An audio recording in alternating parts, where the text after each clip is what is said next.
My sister put me a distant table at her engagement party 'cause I'm a poor loser.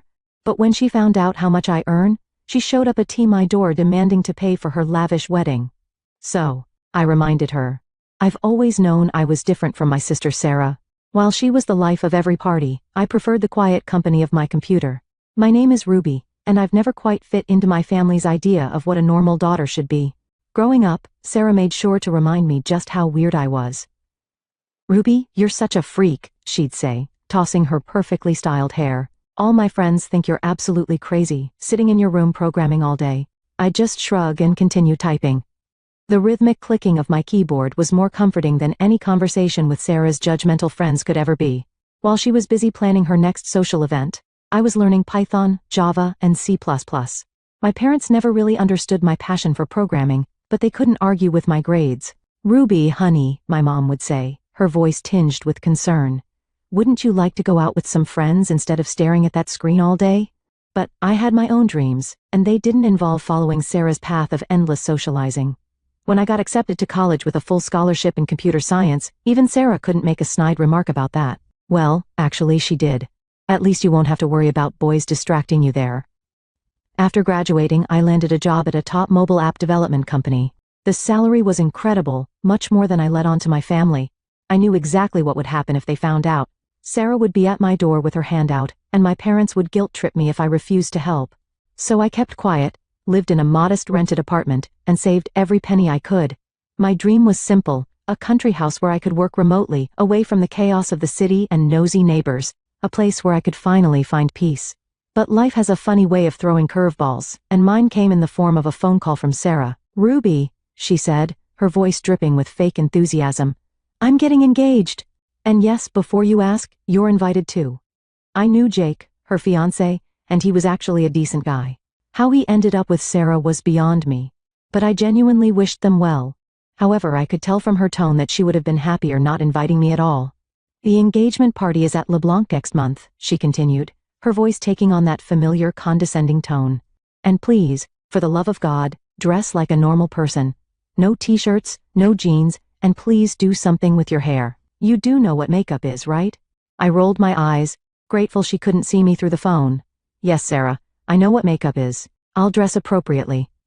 The weekend after Sarah's call, I visited my parents' house. Big mistake. The moment I walked in, I was hit with a wave of wedding fever. Mom was surrounded by bridal magazines, and Dad was looking overwhelmed by the stack of catering pamphlets in front of him. "Oh, Ruby," Mom said, barely looking up from her magazine. "Did Sarah tell you about the engagement?" "Yeah, she did." I sat down at the kitchen table, grabbing an apple from the fruit bowl. "So how much is all this going to cost?" Dad shifted uncomfortably in his chair. "Well, we're thinking about taking out a loan." I nearly choked on my apple. "A loan? For a wedding? Why not use that money for something practical, like a down payment on their first house?" Mom looked at me like I just suggested they should host the wedding in a dumpster. "Ruby, honey, you just don't understand these things. You spend all your time with computers. You don't even have a boyfriend. Every girl dreams of her perfect wedding day." "Every girl except me, apparently," I muttered. "That's exactly what I mean." Mom threw her hands up in exasperation. "You don't understand women's affairs at all. When was the last time you even went on a date?" I bit back a sharp reply.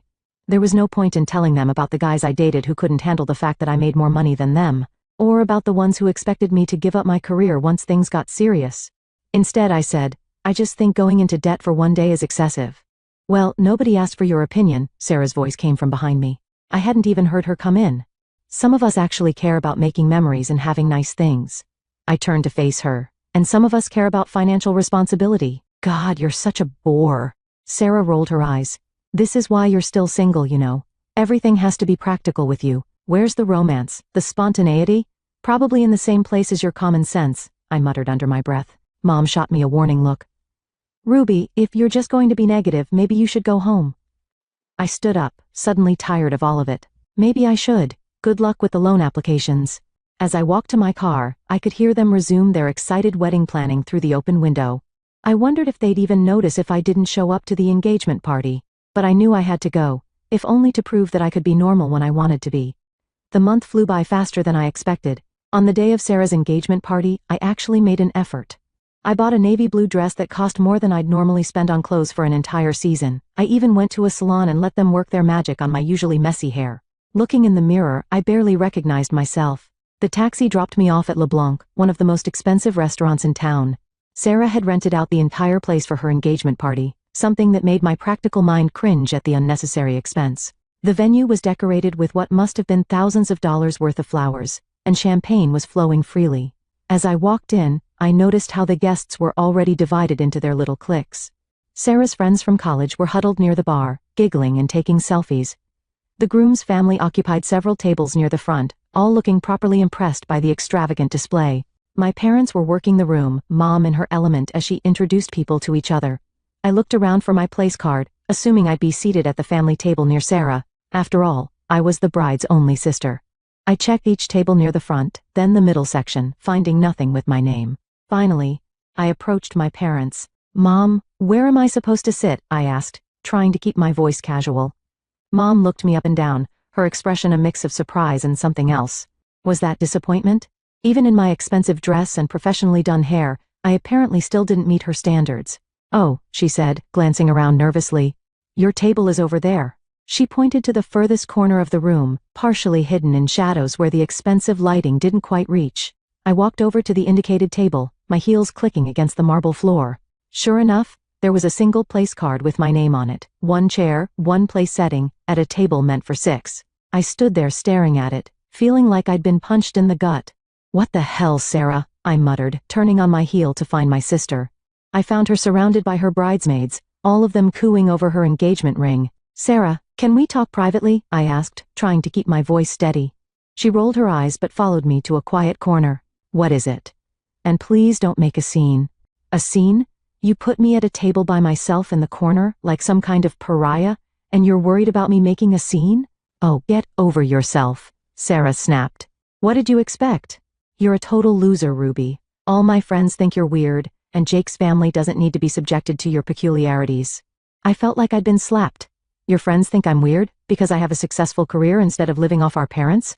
Because I don't post every detail of my life on social media? No. Because you're a freak who cares more about computers than people." Sarah's voice was rising, attracting attention from nearby guests. Before I could respond, Mom appeared at Sarah's side. "What's going on here?" "Mom, Sarah just called me a loser and a freak," I said, hating how my voice cracked. Mom's face hardened. "Ruby, stop making a scene. This is your sister's special day. Just go sit at your table and try not to draw attention to yourself." I looked between them, these two women who were supposed to be my family, and felt something inside me break. Without another word, I turned and walked to my isolated table in the corner. I sat at that lonely table for exactly 30 minutes. I watched as Sarah and Jake made their official engagement announcement. I watched as my parents beamed with pride. I watched as everyone else in the room celebrated, laughed, and enjoyed themselves while I sat alone in the shadows. Finally, I'd had enough. I grabbed my purse, stood up, and quietly made my way to the exit. Nobody noticed me leaving, or if they did, they didn't care enough to stop me. The taxi ride home was a blur. I kicked off my expensive heels the moment I got through my apartment door and changed into my comfortable programming clothes. Yes, the t-shirt and jeans Sarah so despised. Then I did what I always did when I needed to process emotions. I started coding. Hours turned into days, days into weeks. I threw myself into my work, taking on extra projects and earning substantial bonuses. My bank account grew while my contact with my family shrank to nothing. No calls, no texts, no visits. It was like I'd been erased from their lives, and honestly, it felt like a relief. That's when I decided to stop waiting and start living. I had more than enough saved for a down payment on a house, and my salary could easily cover a mortgage. I contacted a realtor named Lisa and told her exactly what I was looking for. Single-family home, preferably somewhat isolated, good internet connection for remote work, and absolutely no nosy neighbors. I listed my requirements. Lisa laughed. "I think I know just the place." She was right. The house was perfect, a modern country home with a wraparound porch, surrounded by enough land to ensure privacy. The previous owners had already set up high-speed internet, and the home office had massive windows overlooking a small pond. "I'll take it," I said the moment we finished the tour. The mortgage process was smooth, and within weeks I was a homeowner. I told exactly 2 people about my purchase, my best friend from college and my team lead at work. My family didn't need to know. They'd lost that privilege when they'd relegated me to the shadows at Sarah's engagement party. I moved in gradually, setting up my home office first, then furnishing the rest of the house room by room. For the first time in my life, I felt completely at peace. No drama, no judgment, just me and my space. But peace, as I was learning, was a luxury my family wouldn't let me enjoy for long. 2 weeks after I'd settled into my new home, my phone lit up with my mother's number. "Ruby, we need to talk," she said, her voice stern. "Come to the house tomorrow afternoon. Your sister will be there too." I should have known something was wrong from her tone. I should have asked why they suddenly wanted to see me after weeks of silence, but I didn't. Instead, I agreed to come, walking straight into the ambush they had planned. I pulled into my parents' driveway, noticing Sarah's flashy red convertible already parked there. The car had been a gift from our parents for her college graduation, just one of the many ways they'd always shown their favoritism. I parked my sensible hybrid behind it and took a deep breath before heading inside. The moment I walked through the door, I knew something was wrong. My parents and Sarah were sitting in the living room, looking like a panel of judges ready to pass sentence. Their faces were stern, accusing, and Sarah had that smug look she always wore when she thought she had something over me. "Sit down, Ruby," Dad said, pointing to the lone chair facing them all. I sat, my programmer's brain already running through possible scenarios, debugging what could have triggered this family tribunal. "What's this about?" Sarah leaned forward, her eyes gleaming with malice. "Why don't you tell us about your new house, Miss Successful Programmer?" My blood ran cold. How did they? Then it hit me. "Lisa," I said flatly. "Your friend Lisa is my realtor." "Bingo," Sarah clapped sarcastically. Imagine my surprise when she mentioned helping my sister buy a beautiful country house. My sister, who lives in a modest apartment and never seems to have any extra money to help her family. Mom jumped in before I could respond. "We know everything, Ruby. We know how much you make. We know about your bonuses. You've been lying to us all this time." "Lying?" I stood up, anger replacing my initial shock. "I haven't lied about anything. I just chose not to share my financial information with you. There's a difference." "Same thing," Sarah snapped. "You've been holding out on us while living like a hermit to fool everyone into thinking you were struggling." I laughed bitterly. "When exactly should I have shared this information? At my corner table during your engagement party? You were ashamed of me when you thought I was a poor loser, and now you're angry because I'm actually successful?" Dad raised his hand to quiet us both. "Ruby, the point is, you've never shown any interest in helping your family. We're taking out loans for your sister's wedding while you're buying country houses." Interest in helping? I couldn't believe what I was hearing. When have any of you shown interest in my life? You've never once visited my apartment. You've never asked about my work except to dismiss it as sitting at a computer all day. The only time you pay attention to me is when you need something or want to criticize me. They started talking all at once, their voices overlapping. We could have used help with Sarah's college tuition. I needed a new car last year. The wedding venue deposit alone is crushing us. I held up my hand. I'm done making excuses for my success. I'm done feeling guilty for managing my money well. I'm leaving. Wait. Sarah's voice cut through the chaos. "We didn't actually call you here to fight about your secret wealth." I turned back, dreading what was coming next. "Since you can afford country houses," Sarah said, her voice sickly sweet, "you can pay for my wedding." I felt a laugh bubble up from somewhere deep inside me, not a happy laugh, but the kind that comes when something is so absurd, you can't help but laugh or cry. "Don't you dare laugh at us."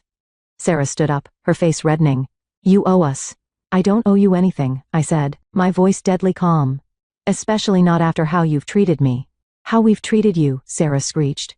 "You're the one who's been living a lie, hiding your success from your family." I turned to face her fully. "You're right, Sarah. I am successful. I'm a loser who can afford to buy her own house, and you know what? Losers don't pay for weddings for their successful sisters." The look of shock on her face was almost worth all the drama. Almost. "Ruby," Mom gasped. "How dare you throw your sister's words back at her? Why not?" She meant them when she said them. She meant them when she stuck me in the corner at her engagement party. She meant them every time she called me a freak or weird or crazy. Why shouldn't I mean them now? I walked to the door, ignoring their protests and accusations. Just before leaving, I turned back one last time. "You know what's funny? If you had ever shown genuine interest in my life, if you had ever treated me like a real member of this family instead of an embarrassment to be hidden away, I might have actually wanted to help. But you made your choices, and I've made mine." I drove home to my beautiful new house, feeling lighter than I had in years, but the universe wasn't done testing me yet. The very next day, while I was setting up my new home office, I heard aggressive knocking at my front door. Through the security camera I'd installed, I saw Sarah standing there, clutching what looked like papers. I opened the door but blocked the entrance. What do you want? Here, she thrust a stack of papers at me. This is the list of wedding expenses.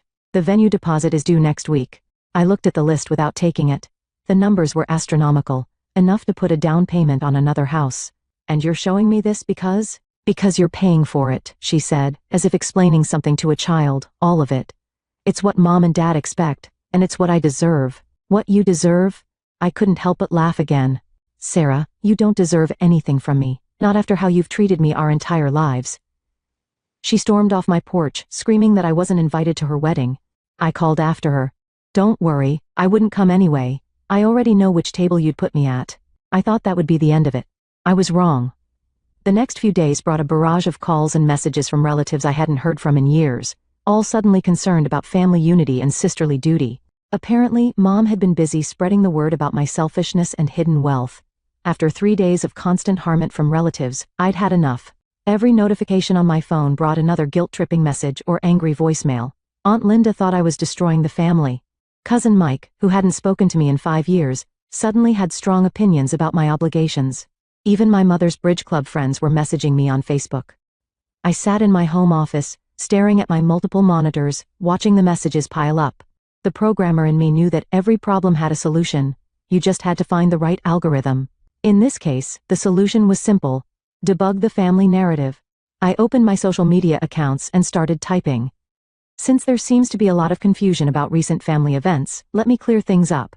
At my sister's engagement party, I was seated alone at a table in the darkest corner of the restaurant, separated from all other guests. When I asked why, my sister called me a poor loser and said she was ashamed of me. My own mother told me to sit there quietly and not make a scene. Now, weeks later, they've discovered I'm successful in my career. Suddenly, the sister who was ashamed to seat me with her guests demands that I pay for her entire wedding. The parents who never once visited my apartment now feel entitled to know everything about my finances. To all the relatives messaging me about family duty, where was this concern for family unity when I was being hidden away at family functions? Where were these messages of support when I was being called a freak for pursuing my career? I bought my house with money I earned through hard work. I'm not obligated to fund anyone else's life choices. End of story. I hit post and sat back, waiting for the fallout. It came faster than I expected, but not in the way I anticipated. The relatives went quiet, the angry messages stopped. Instead, I started getting private messages from cousins sharing their own stories about Sarah's behavior over the years. Apparently, I wasn't the only one she'd treated poorly. My phone rang. It was my mother. I declined the call. It rang again. Sarah declined. My dad tried next. Declined. They kept trying, switching between their phones, even trying to call from unknown numbers. I blocked them all. Then came the pounding on my door. I checked my security camera. My parents and Sarah were standing on my porch. Sarah was screaming something about how I'd ruined her reputation. Mom was crying. Dad looked uncomfortable. I turned on the porch speaker, another tech edition I'd installed. Go home. I have nothing to say to any of you. Ruby, please. Mom's voice crackled through my security system. We can talk about this. Now you want to talk? I responded through the speaker. After years of dismissing me? After trying to shame me into paying for Sarah's wedding? No thanks, you're destroying this family. Sarah screamed at my security camera. I couldn't help but laugh. No, Sarah, you and Mom and Dad did that years ago. I'm just finally standing up for myself.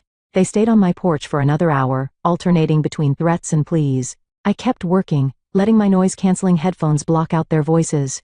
Finally, they left, but not before Sarah screamed that I was definitely not invited to her wedding. Like that was supposed to be a punishment. Life has a way of moving forward, whether you're ready or not. I heard through my aunt that my parents ended up taking out a massive loan for Sarah's wedding. Mom had to give up her weekly spa treatments and Dad had to postpone his retirement. But they still tell everyone who'll listen about their ungrateful eldest daughter who refused to help. Sarah got her dream wedding, or at least the version of it she could afford with my parents' loan. I saw the photos on social media. It looked exactly like every other wedding Sarah's friends had, expensive, elaborate, and completely devoid of personality. I noticed they seated another cousin at that corner table where I had sat at the engagement party. Apparently she'd committed the sin of getting divorced the year before, making her another family embarrassment. My aunt keeps me updated on family news, though I never ask for it. She told me that my parents had to downsize their lifestyle significantly to manage the wedding loan payments. Sarah complains constantly about how her modest wedding was all my fault. She conveniently forgets to mention the corner table incident when she tells people her version of events. As for me, I'm thriving. My house has become my sanctuary. I've set up the perfect home office, complete with all the latest tech. My team at work loves that I can host our virtual meetings without background distractions. I've even started mentoring young programmers in my spare time, especially girls who, like me, prefer computers to conformity. Last week, I got another wedding invitation. This time, it was from one of the young women I mentor. She's marrying her girlfriend, and her conservative family refused to attend. "Will you sit at the family table?" she asked me. "You're more family to me than they've ever been." I accepted, of course. Sometimes the family you're born into isn't the family you end up with. Sometimes the black sheep of the family isn't the one with the problem. And sometimes sitting alone at a table in the corner is the first step toward finding your own place in the world. As for my parents and Sarah, I'm sure they'll keep telling anyone who'll listen about their terrible daughter-sister who refused to pay for a wedding. But I've learned that their opinion of me doesn't define me. My worth isn't measured by their acceptance or rejection. I am Ruby, the programmer who bought her own house, built her own life, and finally learned to stop apologizing for not fitting into someone else's idea of who I should be. And I wouldn't have it any other way.